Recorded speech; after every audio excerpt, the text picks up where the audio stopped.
நடிகர் மற்றும் தாவேக தலைவர் விஜய் வந்து செங்கல்பட்டு இந்த குடும்ப நல நீதிமன்றத்தில் வந்து ஆஜராகணும் அப்படின்னு சொல்லி எனக்கு கேட்டு போடுறாங்க. கவுன்சிலிங் வந்து அவர் அப்பியர் ஆகணும்னு சொல்லிட்டு. அதுலேயும் மனு என்ன கேட்டிருக்காங்கன்னா, எனக்கும் என் கணவருக்குள்ள இருக்கிற விஷயங்கள் அது வந்து வெளியே யாருக்கும் தெரியக்கூடாது. ஏன்னா என்னுடைய குடும்பத்தையும் என்னுடைய குழந்தைகளையும் பாதிக்கப்படும். இன் கேமரா ப்ரொசீடிங்காக நடத்துங்க. இன் கேமரா ப்ரொசீடிங்னா கதவுகள்லாம் அடைக்கப்படும், கேமரா மட்டும் இருக்கும், நீதிபதி இருப்பாங்க. ஒரு விஜய் ஒரு தரப்பில் இருக்க வழக்கறிஞர் மற்றும் சங்கீதா அவர்கள் தரப்பான வழக்கறிஞர்கள் இவங்க மட்டும் தான் இருப்பாங்க. மற்ற மாதிரி கோர்ட் ஸ்டாஃப் மற்றவரை யாரும் உள்ள அலோடு கிடையாது. சார் அது லீக் ஆகிறதுக்கு ஏதாவது வாய்ப்பு இருக்கா? ஏதாவது ஆக்சஸ் இருந்து நம்மள மாதிரியான பீப்புள் பார்க்கறதுக்கு வாய்ப்பு இருக்கா? இன் கேமரா ப்ரொசீடிங் போது வேற யாரையும் அலோடு இல்லை உள்ள. இந்த வழக்கறிஞர்கள் வந்து வெளியே வந்து என்ன நடந்துச்சு சொன்னா மட்டும் தானே விஷயங்கள் தெரியும். அந்த மாதிரி மனு போடும்போது அவங்க இதுவும் சேர்த்து கேட்டாங்க.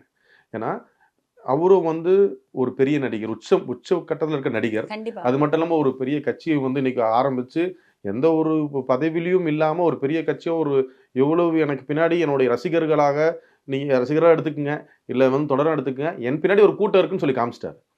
அவர் என்ன சொல்றாரு, எந்த ஒரு அரசு கட்சி வந்து எடுத்தாலும் அரசியல் கட்சிக்காரங்க யார் கூட்டாலும் ஒரு கோட் இருக்கும், கோழி வின்னு கூடுவாங்க. என்னுடைய மக்கள் அந்த மாதிரி கூப்பிடல, என் மேல பாசம் உள்ள வந்திருக்காங்க. இது யாரும் பொறுக்க முடியாம தான் என் மேல தொடர்ந்து அலிகேஷன் பண்றாங்க. நான் வெளியே வரலன்றாங்க. நான் எதுக்குமே வந்து பேட்டி கொடுக்க மாட்டேன்னு சொல்றாங்க. நான் பேட்டி கொடுக்க மாட்டேன், செய்ய மாட்டேன் நான் சொல்லல. இதனால ஏதாவது ஒரு விபரீதம் ஏற்பட்டக்கூடாதுன்னு நடந்துக்கு இருக்கேன்.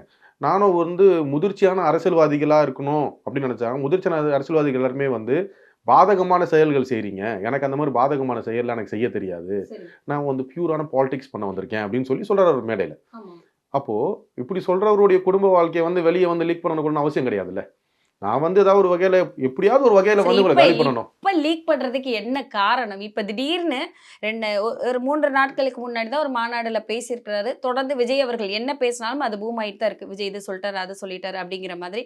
திடீர்னு பார்த்தா ஒரு குடும்பத்துல இருக்கிற பிரச்சனை, அதுவும் வந்துட்டு அதுல நிறைய விஷயங்கள் சொல்லப்படுது. யார் கூடயோ தொடர்புல இருக்கிறாங்க, தொடர்புல இருந்தது எனக்கு தெரியும், அதை நாங்க பேச்சுவார்த்தை நடத்தி பார்த்தோம், மீண்டும் மீண்டும் இவங்க வந்துட்டு பேசிட்டு தான் இருக்கிறாங்க அப்படின்னு சொல்ல போய் இந்த நேரத்துல இந்த விஷயம் பூம் ஆகிறதுக்கு என்ன காரணம்? பின்னணியில அரசியல் ரீதியான காரணம் தான் இது. 3 நாள், அதாவது 24ஆம் தேதி நீதிமன்றத்துக்கு இந்த வழக்கு வந்திருக்கு. சரி.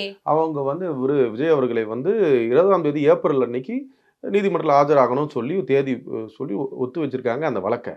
அதை என்ன பண்ண முடியும், இந்த விஷயங்கள் பொறுமையாக லீக் அவுட் ஆன உடனே இதை வெளியே கொண்டு வந்தால் இவருக்கு எப்படிலாம் டார்ச்சர் கொடுக்க முடியும், இந்த ஒரு குடும்ப விஷயத்த சொன்னால் எப்படி வெளியே விழுந்து தலை காட்ட முடியாது, கொஞ்சம் அசிங்கமாக இருக்கும், நிறைய பேர் கேள்விகள் கேட்பாங்க, அது ட்ரோலாக இந்த விஷயத்தை மட்டும் எடுத்து பேசுவாங்க. இப்போ வந்து பார்த்தீங்கன்னா இந்த விஷயத்தை பற்றி இப்போ நம்மளும் ஒரு இன்டர்வியூ பண்ணுறோம், நீங்களும் கேள்வி கேட்குறீங்க. இந்த கேள்வி கேட்குற காரணம் மக்களுடைய புரிதலுக்காக ஒரு இன்டர்வியூ வைக்கிறோம். ஆனால் சில பேருக்கு என்ன நடக்குதுன்னு தெரியாது. அப்போ மீதி பேர் சொல்கிற விஷயங்களை கேட்டுக்கிட்டோம், இப்படி இருக்குமோ அப்படி இருக்குமோன்னு சொல்லிட்டு விஷயங்கள் ஏறாம யோசிக்கக்கூடாது இல்லையா? அந்த மாதிரி யோசிக்கும் பொழுது ஒரு குடும்பத்தில் வந்து அவர் விஜய்க்கு வந்து வயதானவர் வந்து சின்ன குழந்தை வரைக்கும் அவங்க ஒரு ரசிகர்களாக இருக்கிறாங்க. அப்படின்னும் பொழுது வீட்டில் இருக்க சில பெண்கள் பிடிக்காம இருக்கும்பொழுது பாத்தியா நடிகர் சொல்ற குடும்பத்தோட வாழ்க்கை ஒழுங்கா வாழ பின்னாடி போகாத ஏதாவது சொல்லிடுவாங்க, இந்த மாதிரி விஷயத்தை உருவாக்கணுன்றதுக்காக குடும்ப விஷயத்தை